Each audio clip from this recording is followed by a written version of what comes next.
Hi everyone, and welcome back to our channel on this Wednesday. As we mentioned in our last video, today we are going to be talking about your heart health because February is the American Heart Month. And we are a weight loss center, but it would not be right to not discuss Heart Month because losing weight and maintaining a healthy BMI is very crucial and beneficial to having good heart health. One of the ways that you can improve your heart health is by choosing healthy options when you are eating. So, to start, there is a diet called the DASH diet. Some of you might have heard of it before. It stands for a dietary approaches to stop hypertension. So hypertension is high blood pressure. So if your doctor has ever told you that when they've taken your blood pressure, it's a little bit elevated, implementing some of these dietary choices could help to naturally lower it prior to you having to be put on a medication from your doctor. So these foods include eating a variety of fruits and veggies, getting in whole grains, choosing low-fat dairy products, eating lean meats rather than red meats, adding nuts and legumes to your diet, and choosing non-tropical vegetable oils. And then also it's going to be important that you limit your saturated fats, your trans fats, your sodium, your red meat, your sweets, and your sweetened beverages. So your sodas, your juices, all of those things. And from the American Heart Association diet and lifestyle recommendations, they recommend that you follow that DASH diet like Michaela just went over, but they also encourage you to use up at least half all of your calories that you took in when you take it out. So they want you to focus on physical activity. And if you have any ideas or need ideas on that, take a look at our previous videos that we had, because we've had quite a few where we went over different activities. However, they're encouraging you to at least try to get 150 minutes of moderate physical activity per week or 75 minutes of vigorous physical activity per week. That's just to help ensure that what you're eating, you can burn it off when you're active, and then that way you're not building up fat storage inside of your body. And they also recommend that you live a tobacco-free lifestyle. So try your best to quit smoking, vaping, any sort of tobacco use, and even secondhand smoke is also considered not living tobacco-free, so just keep that in mind as well. Another way that you can help reduce your chances of heart disease or stroke and keep your heart nice and healthy is by decreasing your salt intake. This will also help decrease your risk of having elevated blood pressure. So it is recommended for both adults and children to intake no more than 2,300 milligrams of salt per day.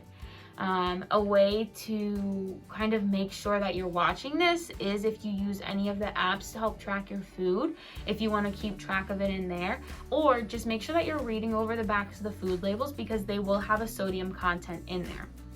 A couple other things to keep in mind in order to, one, try to reduce your salt intake while kind of still having flavorful foods are to try new flavors. So instead of using salt, to try and use herbs and spices or garlic or vinegar or black pepper or lemon juice as options. Try and eat less processed foods or prepared foods. So frozen meals sometimes can be low in calories, but they can be really high in sodium because of the way that they have to prep them to be able to have them last. Cook at home more. So try and get fresh ingredients and cook at home, make your own meals so that you know how much salt is being added to foods. When you go to a restaurant, you don't know how much salt they're putting in things. Read those food labels like we mentioned, and we have a whole video on how to read food labels if you want to check it out. We'll put a link above here that you can click on. Be sure to use caution when it comes to condiments. So foods like soy sauce, ketchup, pickles, olives, and salad dressings can be very high in sodium. So make sure that you're looking at those food labels to see how much sodium they contain, and also looking at the serving size so you're not getting too much. And also give your taste buds time to adjust. If you go from putting a lot of salt in things to minimal salt, you'll probably notice it initially. But if you give your taste buds time and you switch out that salt for different other flavors and herbs and spices, you'll be able to adjust to those tastes. And Mrs. Dash is a seasoning mix that's already prepared that doesn't have any salt in it, so that's a good seasoning mix to look for when you're in the seasoning aisle in the store. It's Mrs. Dash. It usually has a yellow lid on it, so you can look for that. And we just went over ways and ideas to help your diet and help your nutrition habits and eating habits become more heart healthy. But you may be asking us why? Why is it so important? And that's because your nutrition has a huge effect on your heart health because it reduces your chance of heart disease, stroke, or even heart attack.